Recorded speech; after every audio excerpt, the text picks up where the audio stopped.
Assalamualaikum warahmatullahi wabarakatuh.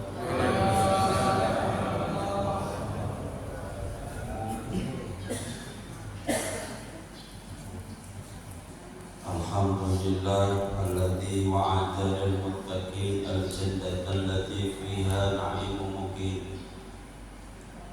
Asyhadu an la ilaha illallah wahdahu la syarika lah wa asyhadu anna sayyidana Muhammadan abduhu wa rasuluhu ad-da'i ila dinil qawim. Allahumma shalli ala sayyidina Muhammadin wa ala alihi wa ashabihi alladhina ihtadaw ila sabilil mustaqim. Amma ba'd. Saya hormati Ketua BKM Masjid Nurul Huda serta seluruh pengurus yang hadir pada pagi hari ini, para asatidz, para tuan guru, para orang tua kami yang kami muliakan, wabil khusus Imam Rawatib Masjid Nurul Huda, serta seluruh jamaah salat subuh, baik bapak-bapak, ibu-ibu yang dimuliakan Allah Subhanahu wa taala. Marilah sama-sama mensyukuri nikmat Allah. Pada pagi hari ini kita masih diberikan kelapangan waktu, masih diberikan iman, Islam serta kesehatan. Maka kalimat yang pantas untuk kita ucapkan pada pagi hari ini adalah kalimat Alhamdulillahirabbil alamin. Mengawali pagi dengan sholat subuh berjamaah dan mendengarkan kajian agama, ini adalah suatu anugerah dari Allah Subhanahu wa taala yang sangat luar biasa. Hadir di sini kita bukan karena hebatnya kita, bukan karena kekuatan kita, tapi kita bisa hadir di masjid yang mulia ini semata-mata adalah anugerah dari Allah Subhanahu wa ta'ala. Banyak di luar sana orang yang sehat, orang yang punya waktu luang, tapi hatinya tidak tergerak untuk melangkahkan kaki ke masjid. Maka patut kita syukuri nikmat hidayah, nikmat taufik. Alhamdulillah. Ada orang di luar sana, dia sudah dapat hidayah. Kenapa ya? Ini subuh kok berat kali mau ke masjid. Pengenlah sebenarnya saya kalau subuh jamaah di masjid. Ini dapat hidayah dia, tahu dia jalan yang benar. Tapi gimana ya, aku masih malu, saya ini masih kotor, mau kesana berat kali, tak mendapatkan taufik dia. Apa hidayah itu? Hidayah itu makna sederhananya kesadaran. Apa bu? Taufik adalah pertolongan untuk menjalankan taat. Ada orang sadar banyak kalau subuh berjamaah itu suatu kewajiban dan sangat luar biasa keutamaannya, tapi taufik belum dapat. Makanya di luar sana masih banyak yang belum sholat subuh, belum mampu melangkahkan kaki ke masjid. Sama-sama kita doakan semoga yang di luar sana yang belum mampu, semoga cepat-cepat dimampukan oleh Allah Subhanahu wa ta'ala. Amin Allahumma amin. Salawat serta salam semoga selalu tercurahkan kepada Nabi Muhammad sallallahu alaihi wasallam yang selalu kita harapkan syafaatnya di hari kiamat. Bapak Ibu hadirin yang mulia, kita berada di 16 Sya'ban, 16 bulan Sya'ban, 14 hari lagi atau 15 hari lagi kita sudah memasuki bulan Ramadan. Maka sebentar saja bulan Sya'ban ini, Bu. Bulan Sya'ban ini sangat sebentar kali. Tahu-tahu ini sudah mau unggahan ya Bu ya. Bu, wis ono unggahan iki Bu. Disiapke jajane unggahan. Di unggahan biasanya di masjid ini atau di rumah-rumah? Di masjid, kumpul sama-sama. Unggahannya dirokel sama Isra Mi'raj atau lain Bu? Lain ya, alhamdulillah. Biasanya ada yang unggahan Isra Mi'raj menyambut bulan Ramadan dirokel jadi siji, pengiritan dana. Bapak Ibu yang dimuliakan Allah, ada hadis Nabi bertepatan dengan nisfu Sya'ban. Momennya masih nisfu Sya'ban karena baru semalam. Bulan Sya'ban ini bulan yang dilupakan banyak manusia. Ketika Nabi Shallallahu Alaihi Wasallam di bulan Sya'ban, Nabi ini sering berpuasa sunnah, puasa sunnah. Maka salah satu sahabat yang bernama Usamah bin Zaid, siapa Bu? Kenal Bu? Kenal di mana? Aku ya kenal. Usamah bin Zaid, anaknya Zaid bin Sabit. Usamah bin Zaid ini beliau bertanya kepada Nabi, wahai Rasulullah, tak pernah melihat engkau puasa sesering engkau puasa di bulan Sya'ban. Lalu Nabi menjawab, dzalika syahrun yaghfulun nasu fihi an. Bulan Sya'ban ini bulan yang di dalamnya banyak orang lupa. Syahrun baina Rajab wa Ramadan, bulan yang terletak di antara Rajab dan Ramadan. Syahrun turfa'u fihi a'malun nas ila rabbil alamin. Bulan diangkatnya seluruh amal umat manusia kepada Allah Tuhan semesta alam. Fa'uhibbu ayurfa'a amali wa ana asum. Maka aku suka kalau nanti amal ibadahku dilaporkan kepada Allah, sedangkan saya dalam keadaan berpuasa. Nabi Muhammad Sallallahu Alaihi Wasallam di bulan Sya'ban sering berpuasa. Ibu-ibu yang belum bayar puasa, dulu Ramadan masih utang, sekarang cepat-cepat dilunasi. Apalagi kalau utang puasanya lebih dari 2 minggu, maka wajib mulai besok tidak boleh lagi tidak puasa, harus puasa sampai Ramadan. Karena wajib hukumnya, haram hukumnya meninggalkan puasa bagi orang yang punya utang puasa sementara waktunya pas dari sekarang sampai Ramadan untuk menggantikan puasa yang ditinggal. Misalkan ini sampai Ramadan nanti waktu cuma 13 hari atau 14 hari.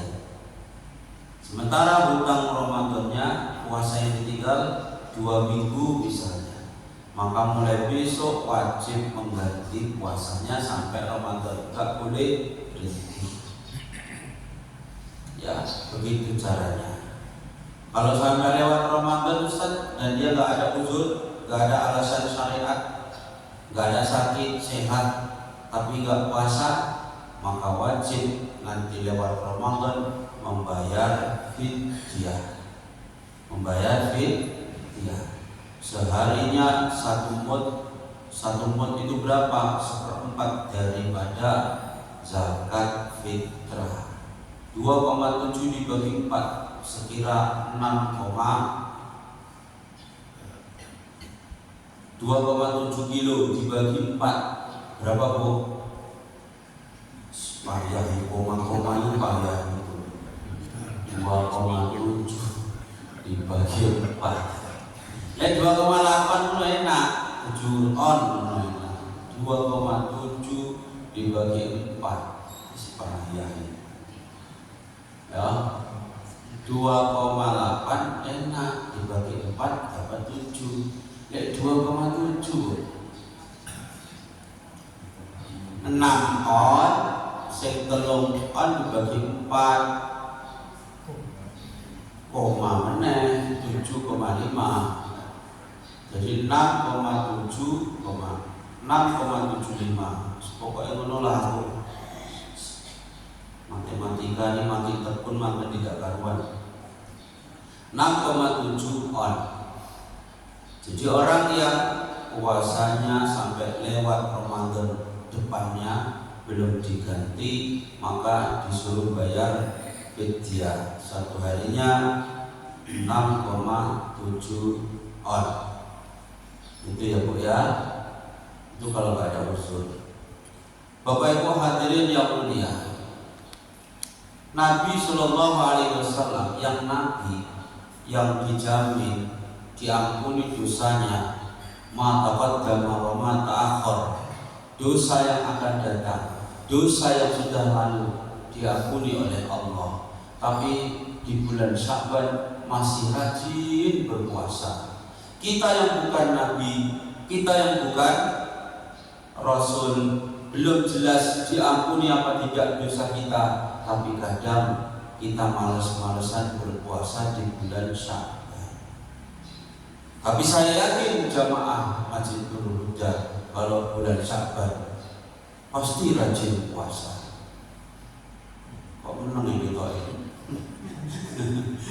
Koyok rajin apa? Jarang-jarang juga Ustaz. Insya Allah mulai hari ini kita mengganti puasa yang belum diganti. Insya Allah rajin puasa Senin Kamis. Bapak Ibu yang dimuliakan Allah, ada hadis berkaitan dengan nisfu Sya'ban.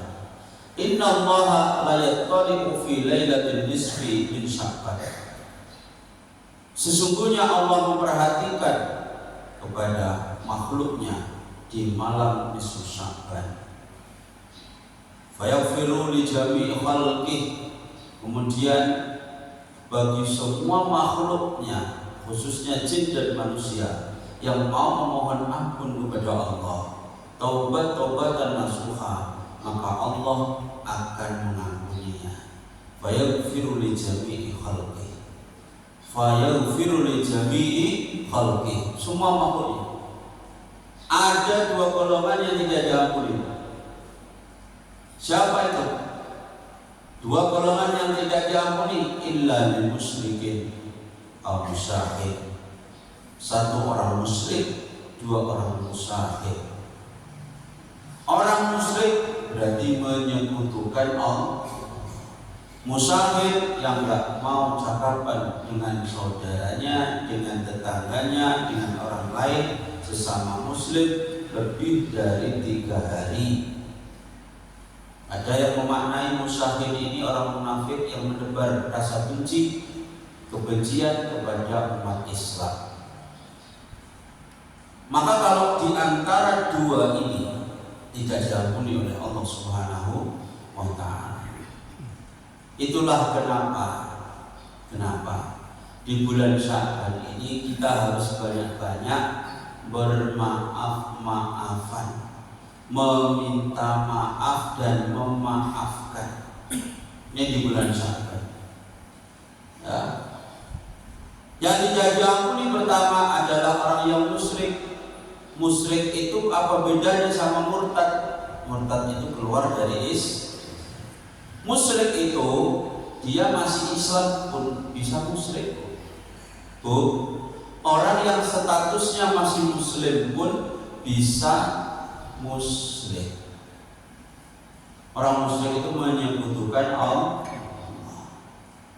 Zaman dahulu kalau orang musyrik dia meyakini Tuhan itu ada, tapi ya dia menyembah berhala.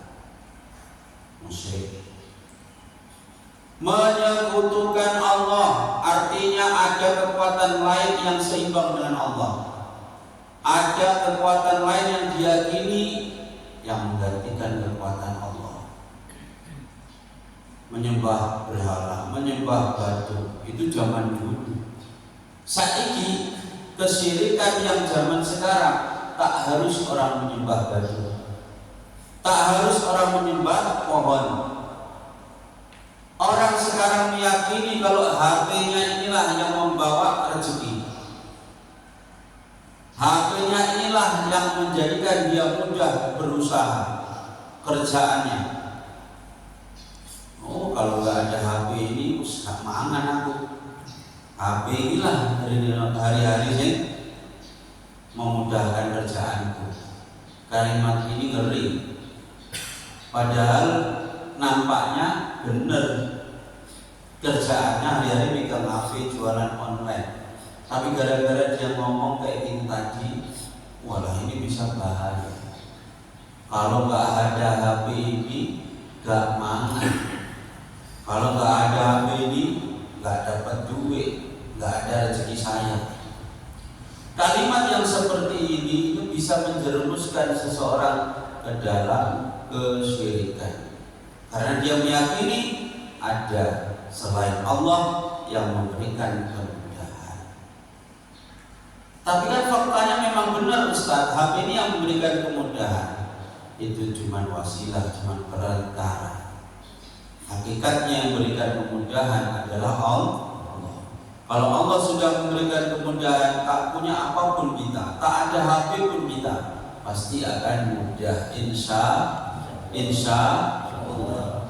Lu zaman dulu nggak ada HP, terkenal rupanya. Banyak juga orang yang kaya, banyak juga orang yang kerja nggak ada HP.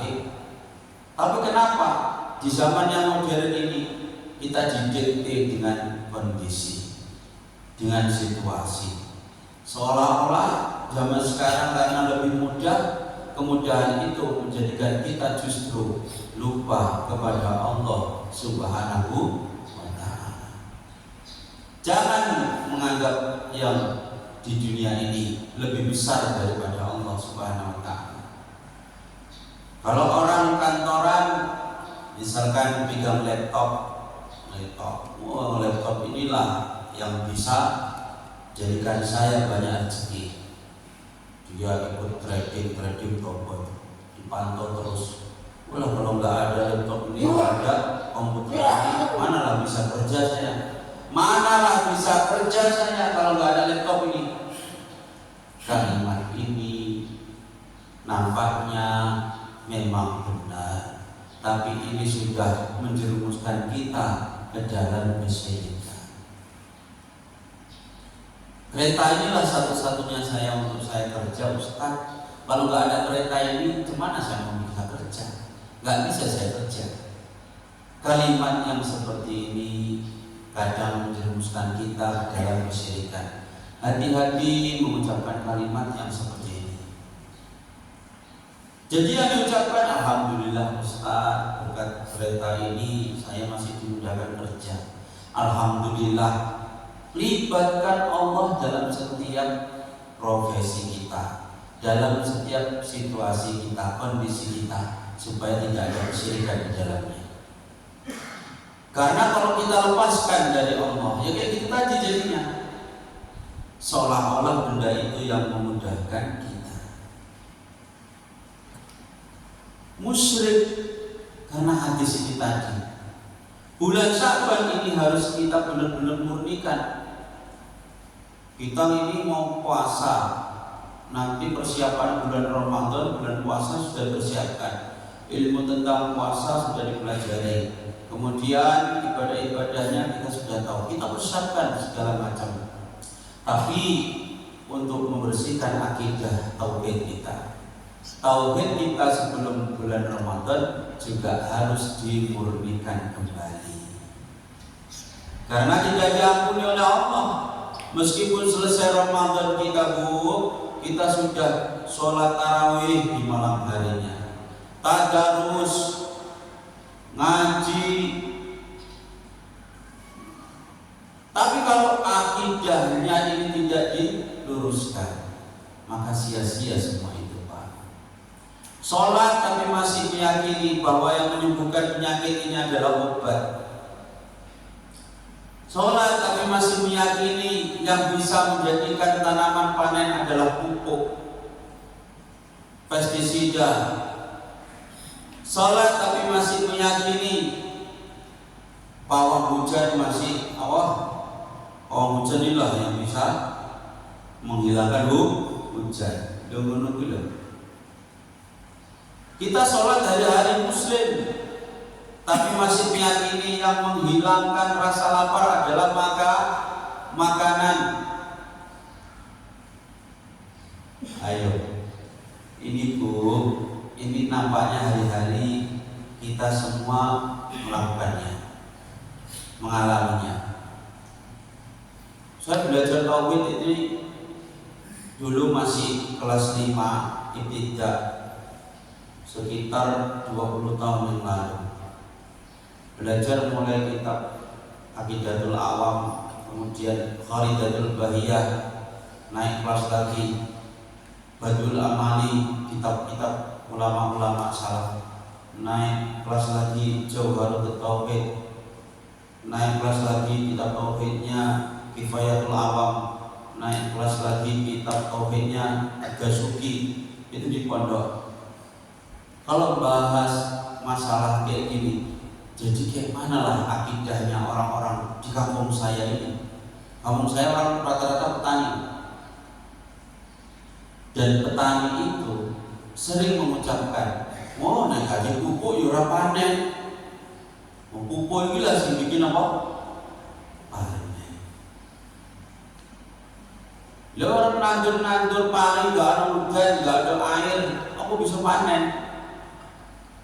Yang berdoa air itulah maka bisa Pak. Ini kan kalimatnya nampaknya benar. Maksud. Ini kalau nggak dipelajari tauhidnya, kayak mana cara kita menata niat, menata hati ketika berhadapan dengan masalah ini? Caranya begini Bu, Pak. Mohon maaf nih Pak ya, bukan mengajari. Jadi dulu kalau di pondok itu, kalau kita berhadapan seperti ini, itu kita berhadapan dengan hukum adi, hukum kebiasaan. Kalau kita ucapkan begini boleh. Biasanya kalau tanaman ini kalau dipupuk itu hasilnya bagus, itu boleh. Biasanya kalau padi ini kalau dipupuk itu panennya makin banyak. Dikasih kalimat apa? Biasanya. Itu kita tidak syirik. Tapi kalau terus kita nafikan Allah, ya, terus bilang kalau nggak dipupuk mana lebih bisa panen, ini sudah syirik. Jadi kalimatnya ini harus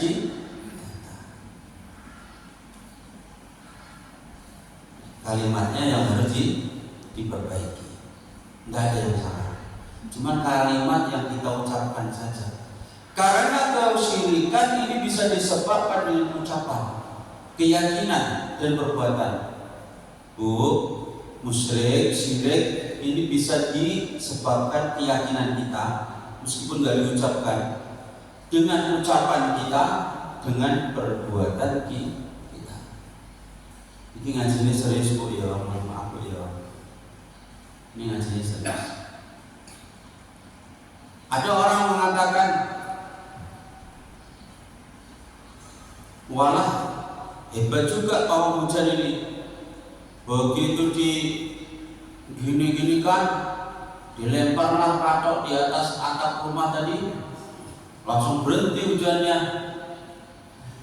Saya pernah itu di Jawa, waktu mau acara pengajian kepada itu, mau acara pengajian besar acaranya di masjid pada. Lalu kita tahu-tahu ada orang buang tahapan itu di atap masjid. Rupanya karena saya yang menjaga masjid itu, jadi ada pengurus masjid sebelum acara mulai itu buangkan goni, ada beras 30-an kilo gitu, entah diisi apa di dalamnya, diikat dilempar di atap masjid. Mas, buang apa mas? Terus saya gak apa-apa. Dia gak mau bilang. Rupanya setelah acara berjalan 1 hari, grimes bu, grimes. Tahu-tahu orang tadi bilang, orang-orang itu yang besar-besar itu, aku dulu masih baca. Loh piye iki Pak, kok gak maju iki kok isih grimes. Oh dibuang di atap kan masih grimes saja. Oh berarti tadi niatnya apa? Menangkal apa? Menangkal.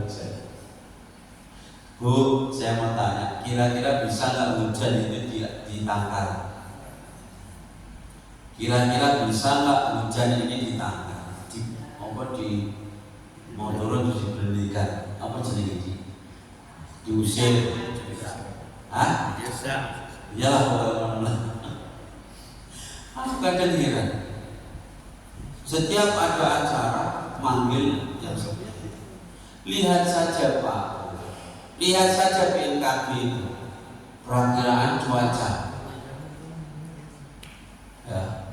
Lihat saja, ini perkiraan cuaca ini nanti ini hujan misalnya. Itu pun perkiraan cuaca tidak boleh kita yakini itu kepastian. Itu hanya untuk panduan. Kira-kira predik. Boleh nggak kita memprediksi untuk jaga-jaga? Boleh prediksi, tapi jangan diyakini itu suatu kepastian. Bos ini nanti tancap di halaman rumah, wes serang rogan, asal sudah cabut mulai. Itu tancap yang ditep, anaknya mantu rumah dicabut anaknya, udahlah. Ono goni dilempar di atap rumah, katanya untuk menanggal hujan. Ya. Tsunami itu pas waktu dulu di TV, ya. Di TV waktu IKN itu mau upacara atau Mandalika juga ya, malah disyuting pawang hujan di syuting di Mandalika. Itu event internasional, jadi malu nanti kalau hujan. Pawang hujan melaku bu, di syuting negara Islam terbesar di dunia. Lalu malah sedikit nawa. Yuk kok dikir bersama menurut. Dikirnya mintanya apa? Ya Allah berikan kelancaran acara ini. Kan Allah yang ngatur. Ya Allah semoga acara ini lancar ya Allah. Apa kok masalah kok terus hujan terus nanti jadi rusak acara ini? Belum tentu. Ya mungkin gara-gara hujan itu jadi hujan berkah. Kalau berkah turun, nanti acaranya jadi lancar. Berkah kok. Berkah itu nggak mesti kalau bikin acara tamunya rame. Kalau rumah tangga, misalkan anaknya rumah tangga, misalkan nikahan, terus supaya acaranya lancar, nggak ada hujan, belum tentu juga. Kita nggak cuma pengen acara kita lancar, tapi pengen acara kita berkah. Berkah itu kan bahasanya ziyadatul khair, bertambah-tambah kebaikannya. Mungkin hujan Allah turunkan supaya ada. Mungkin kita nggak minta hujan, tapi semut minta hujan. Hewan-hewan kecil di sekitar kita minta hujan. Tanaman-tanaman di sekitar kita minta hujan. Mereka makhluknya Allah juga. Turunlah berkah. Bukti tanda turunnya berkah, rahmat Allah. Jadi berkah acaranya. Karena berkah acara kita, anak kita nikahan, siap nikah, rumah tangganya adem ayem, rumah tangganya tentrem, rezekinya lancar. Mau kayak gitu bu? Berarti acara berkah. nikahannya, enggak mesti tamunin akeh. Ada yang lebih penting daripada itu, yaitu perjalanan rumah tangga anak kita setelah acara itu. Acaranya ramai, kita didatangi semua orang-orang besar yang diundang, bahkan orang-orang kayak bupati, kayak gubernur datang, tapi untuk 2 tahun, setahun bubar rumah tangganya. Ikut jenengi kurang berkah. Hari-hari cekcok aja rumah tangganya panas, berarti kurang berkah. Bukankah yang kita harapkan kalau kita mengadakan acara selanjutnya itu bertambah kebaikan, Bu? Pak, menengah rumah menantu, bukan isnanto dan disebut. Jadi kalau acara kita ini berkah tandanya apa? Setelah itu tambah kebaikan, tambah kebaikan. Setelah acara hitanan, acaranya semoga diberkahi diridhoi Allah. Setelah acara itu nggak ada rumah tangganya cekcok gara-gara acara itu.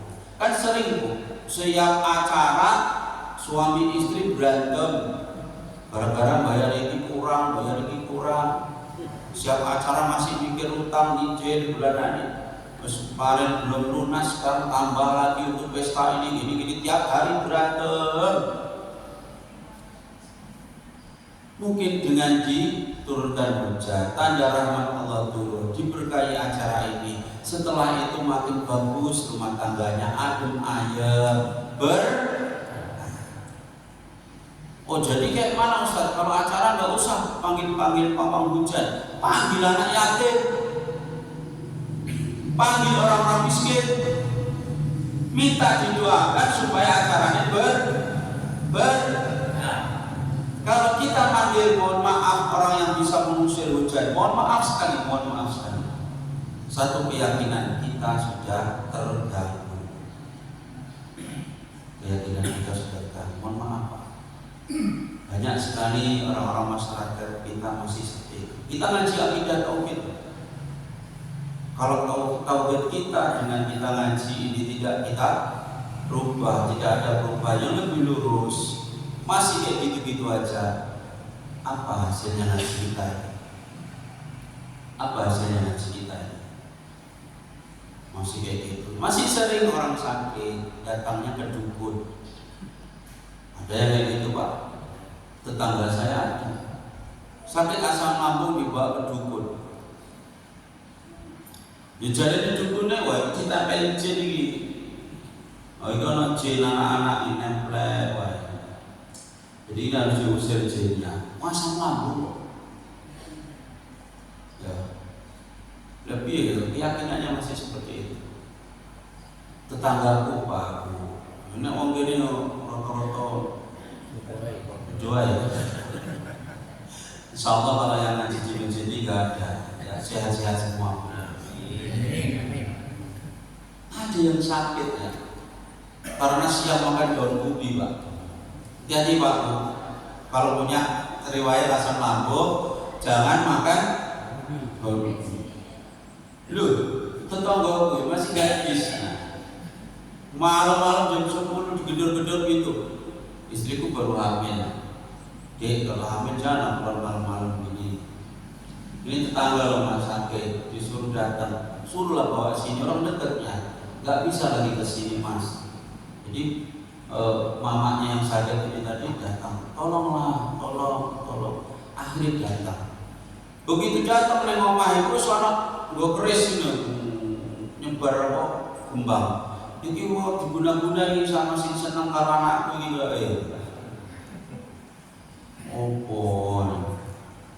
sama istri saya ditanya, oh kamu begini sama Ambo, tadi apa, makan apa tadi siang? Ada makan daun ubi, ada makan durian, ada makan ini. Oh daun ubi tadi suntik kali dikit. Senet tadi tenang. Dukune katanya dukune wis tak usir jine apa mbahmu diusir jine. Mau disuntik kok. Mau disuntik kok jadi diusir jine. Terus senang, tak pasangi apa? Ya Allah. Keyakinan masyarakat kita masih banyak seperti itu. Makanya perlu ngaji tauhid ya kayak gini. Logis, yang logis. Jadi kalau sakit jangan langsung dibawa ke berobat dulu. Ada saran, dulu berobat. Mungkin saran dokter bagaimana? Ustaz, tapi kadang ada dibawa ke dokter nggak tahu penyakitnya. Ini penyakitnya nggak bisa didiagnosa ini, sakit apa ini? Tapi pasiennya benar-benar merasakan sakit. Kadang memang ada ya, penyakit ain, sihir itu. Sihir itu memang ada. Dan kita meyakini meskipun belajar tauhid, sihir itu memang ada. Karena di hadis ada. Nabi juga menyampaikan bahwa penyakit ain itu ada. Sahabat juga pernah meruqyah orang yang kena penyakit ain. Itu memang benar adanya. Tapi jangan sedikit-sedikit terus dikaitkan ke hal-hal yang seperti itu. Taruh dulu lah ke rumah sakit. Kenapa dulu? Asam lambung tiap hari minum kunyit. Asam lambung tiap hari tiap hari minum kunyit, rebusan kunyit. Dulu saya pernah, karena sampai sekarang saya asam lambung. Tiap hari minum kunyit, direbus sampai 6 bulan. Makan diet. Susah napas itu Pak hari-hari. Sesak napas lalu perut begah. Sakit apa lagi? Jadi minum kunyit nggak tak bawa ke dukun. Pak ini, ayolah dibawa ke situ. Ada yang nyarankan gitu. Udah obati aja kita dulu. Obati baru rumah sakit. Berapa rumah sakit yang saya datangi? Rumah sakit tak sebut gak apa-apa dengan rumah sakit. Rumah sakit Bunda Tari, rumah sakit Bina Kasih, rumah sakit sing besar itu yang ada Malik terus kabeh tak terani untuk berobat gara-gara sakit lambung. Tapi obatnya apa? Asam lambung. Ternyata obatnya itu pikiran, pola makan, pola pikir, pola hidup berjatuh. Semakin cemas, semakin kambuh semakin. Capean, banyak pikiran, asam lambung kambuh. Salah makan, kambuh. Jangan lagi dibawa ke dukun. Ada yang lagi satu, kok sakit terus ini sakitnya, langsung dibawa ke dukun. Belum didiagnosa dokter, bawa dulu ke dokter. Yang logis-logis saja. Nah kita orang-orang kampung, kayak orang kampung saya bilang, iki pupuk iki lho. Nah jika pupuk iki panen wakah iki, wis tak buktikno ngene-ngene. Ini salah. Alhamdulillah punya saya kemarin, saya kasih pupuk ini, itu jadi bagus panennya. Jangan langsung nek gak dikek pupuk iki wis panen nggon kuwi kae. Tak semprot iki lah lagi apa? Panen. Kalimat-kalimat yang seperti ini kadang salah. Maka Bapak Ibu hadirin yang mulia, di bulan Syaban, ayo sama-sama kita perbaiki kalimat yang kita ucapkan sehari-hari. Jangan sampai kalimat kita ini justru malah menyekutukan Allah Subhanahu wa Ta'ala. Keyakinan kita jangan sampai salah. Ini nggak diucapkan. Kadang keyakinan kita ini diam-diam meyakini sesuatu yang menyekutukan Allah. Meyakini sesuatu yang menyekutukan Allah. Memang kita nggak mengucapkan,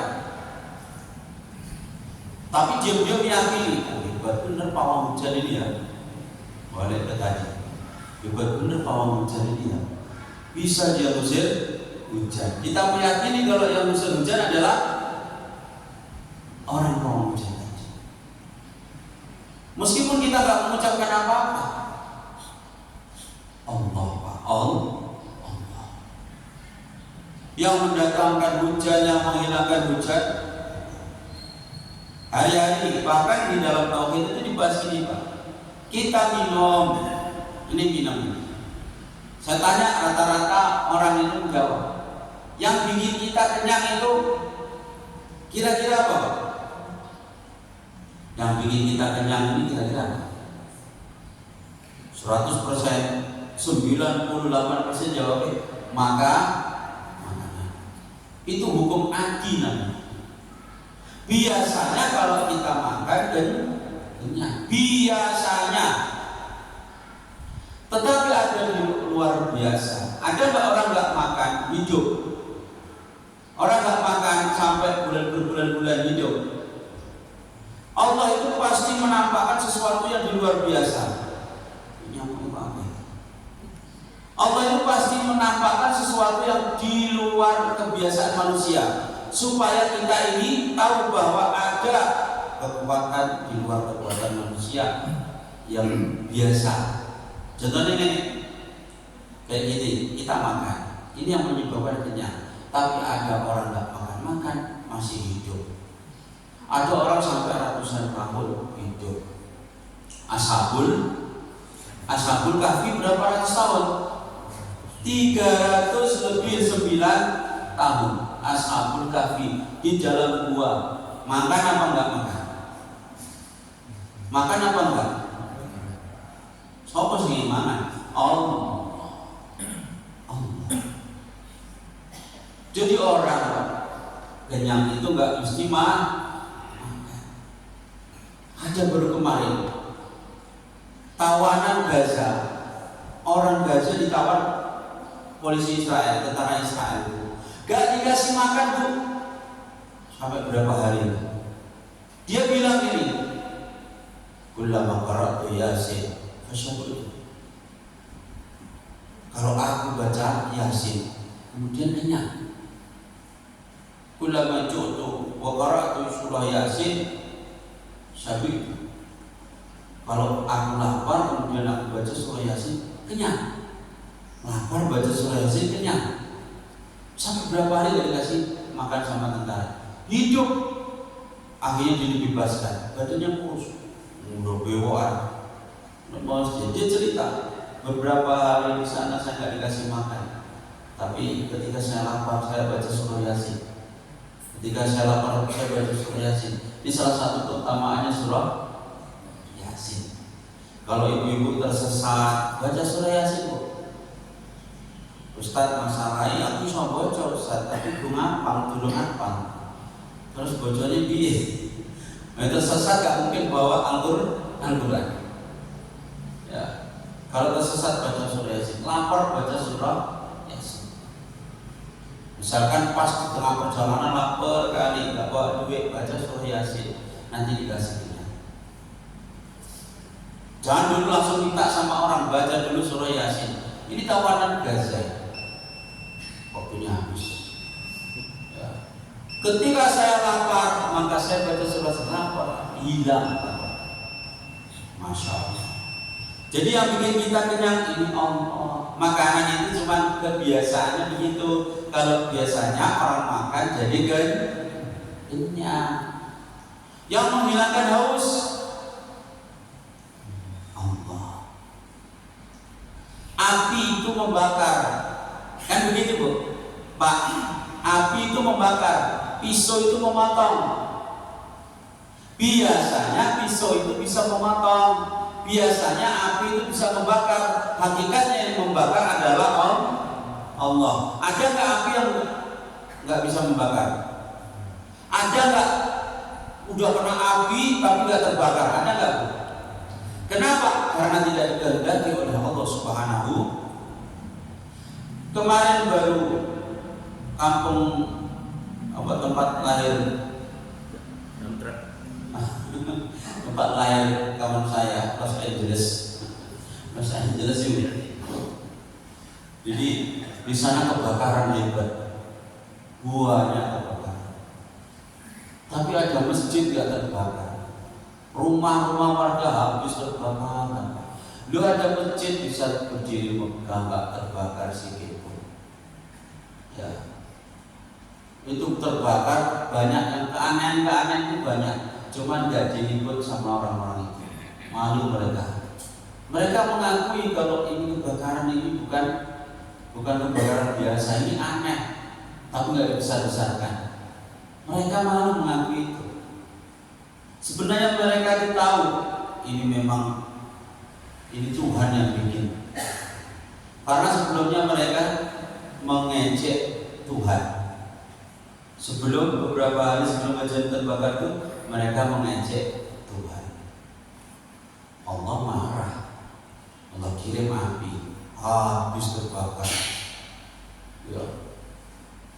Makanya langsung diberhentikan perang di Gaza. Entek dananya gaya betuli California.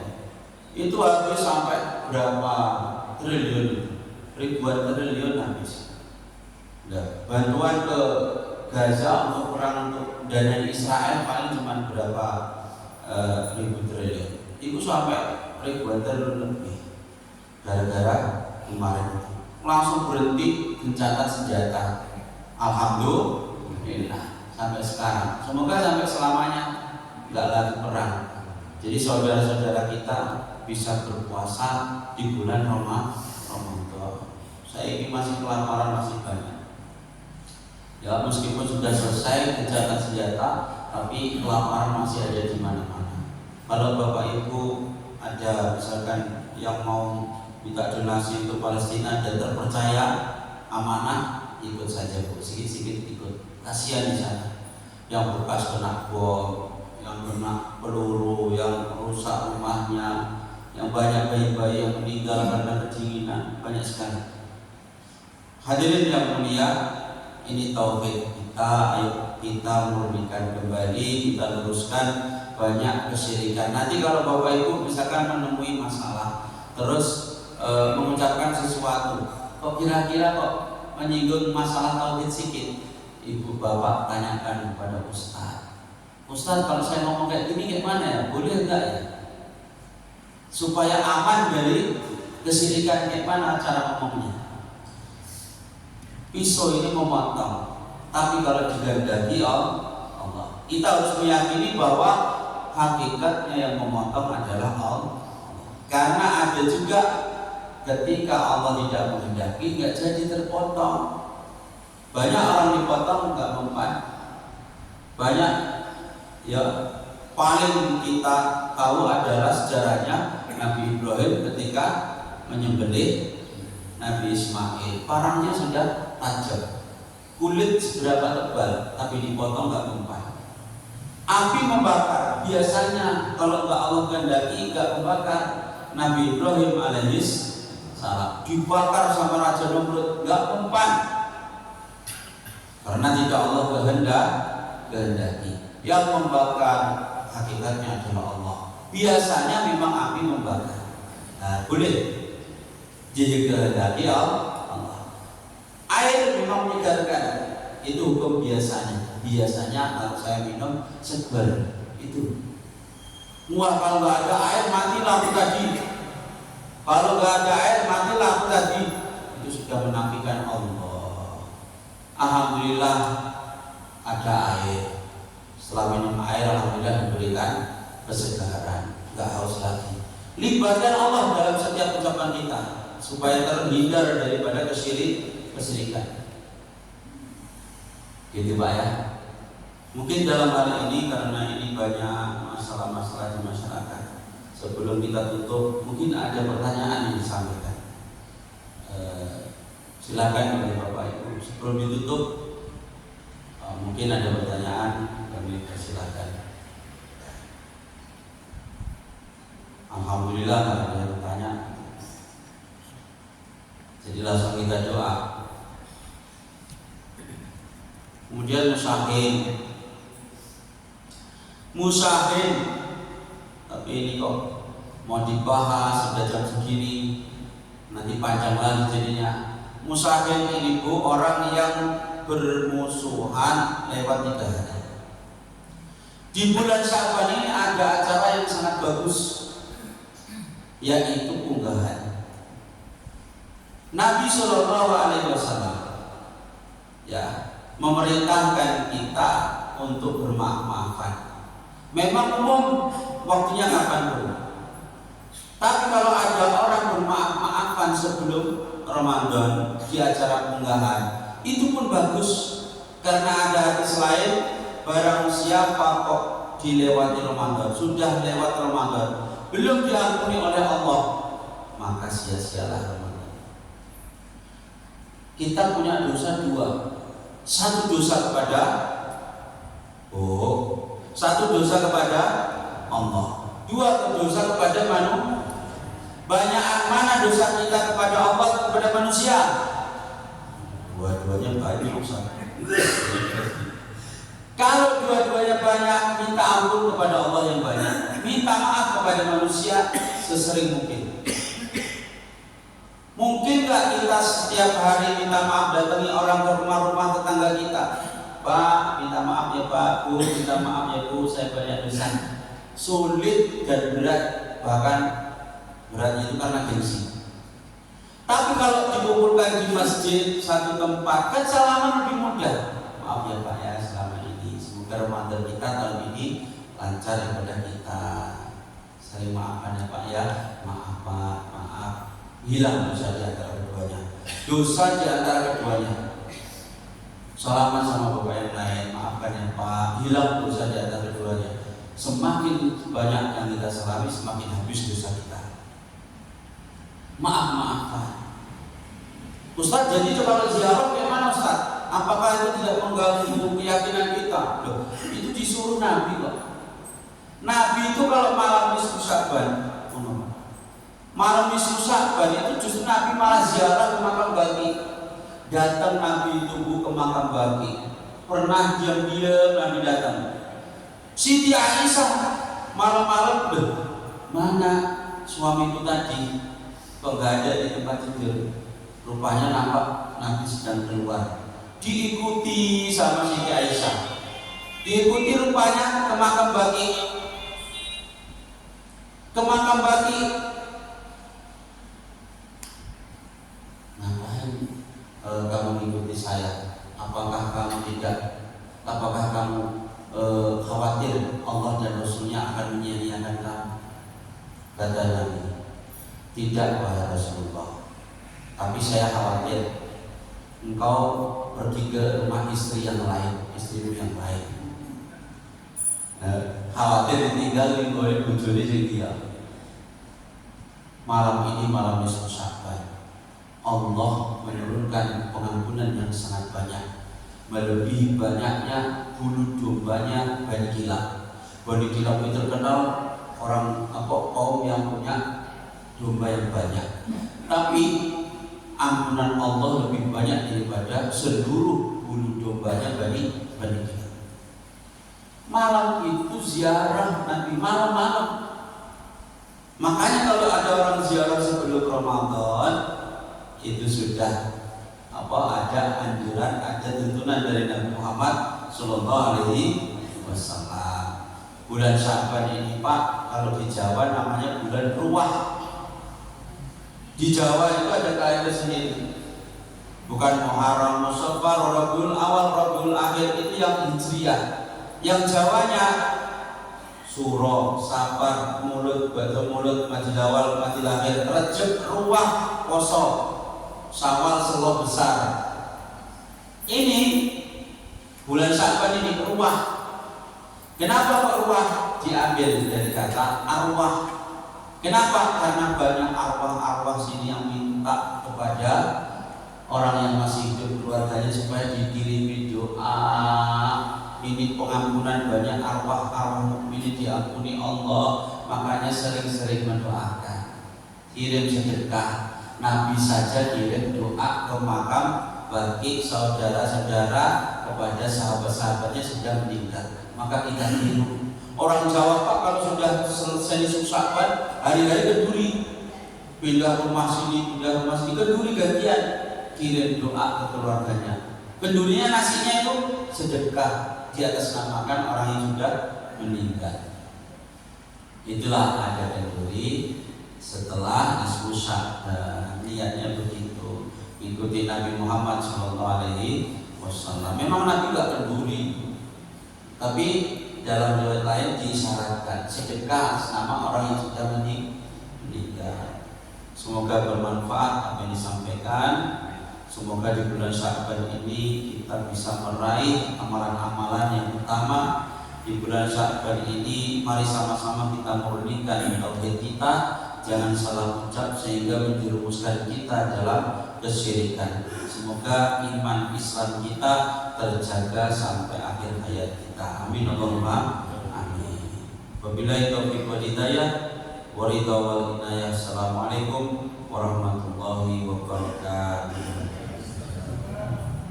A'udzubillahi minasyaitonir rajim. Bismillahirrahmanirrahim. Alhamdulillahirabbil alamin. Hamdan yuwaffi ni'amahu wa yukafi'u mazidah. Ya Rabbana lakal hamdu kama yanbaghi li jalali wajhikal karim wa 'azimi sultanik. Allahumma shalli ala sayyidina Muhammadin salatan tunjina biha min jami'il ahwali wal afat wa taqdi lana biha jami'al hajat wa tukhirna biha min jami'is sayyi'at wa tarfa'una biha indaka 'ala darajat wa tuballighuna biha aqsal ghayat min jami'il khairat wal hayat wa ba'dal mamat. Allahumma ij'al istima'ana hadha istima'an mubarakah waj'al iftiraqana ba'da hadha iftiraqan ma'suman mahmuma. Allahumma anfa'na bima 'allamtana wa 'allimna alladhi yanfa'una wa zidna ilma. Allahumma iftah qulubana futuhan al-fiqh waj'al a'malana khalisatan liwajhikal karim. Rabbana atina fid dunya hasanah wa fil akhirati hasanah wa qina adzabannar. Wa sallallahu ala sayyidina Muhammadin nabiyil ummi wa ala alihi wa sahbihi wa sallam. Alhamdulillahi rabbil alamin. Qabbalallahu